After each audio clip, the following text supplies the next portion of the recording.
Well, in time, would you say you ought to be able to wrap this up in 24 hours? It's a little late to not know if I'm stuck in the friend zone. Say you love me in the moonlight. Like, I think so many artists are so nervous about getting across their brand exactly the way they want to. There are so many different platforms now, and you have to experiment.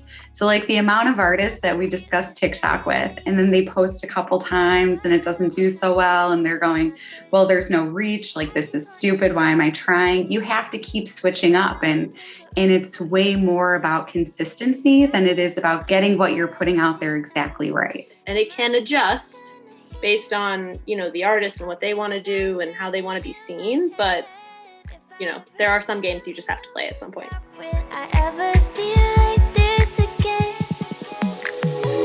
Will I ever feel? I think the most important thing really is just for the artist is to identify what their goals are. I think a lot of the times when you work with teams, your team's going to have certain goals in mind for you. Like, I think it's really important to just really know what it is you're trying to do, what your story and what your message is around the music that you're putting out, or whatever creative it is that you're putting out, and really doing that across the board. As an artist, you have to really have like a cohesive vision in general, like even just for your art and stuff, like your art, your press photos, your videos, your Instagram, like all of that should be very cohesive and in like your vision and what you want it to be. Am I still gonna hear your voice in all these songs written in my head? Content is king. And if you had a small budget, I wouldn't even really go the advertising way. I would just use that budget to then create more content.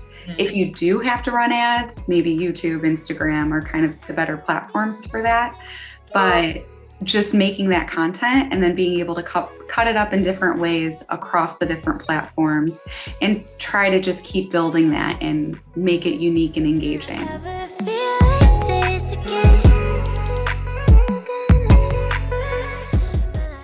The answer is that it's all of that, basically. Like it's, the playlisting does in the end get you the streams that you need to get signed if that's your goal. Having the content right is how you get the fans that then help you, keep going. But something as simple as, I see this a lot and it's like a very simple thing, but like on Spotify, a lot of times artists will have pages and it doesn't have their website or their Instagram or their Twitter or anything, any information about them in the bio, no photos. Like there's just nothing for people to connect with. Just making sure all of that is very easy to find for people across all of your platforms, because the hardest thing is like, I'm sure we've all seen this, is like people with millions of streams, but like maybe 10K followers on Instagram, which is like not anything to be ashamed of or like something that's bad. It's just like the goal really is like, okay, how do I bring all of those millions of people over to everywhere else?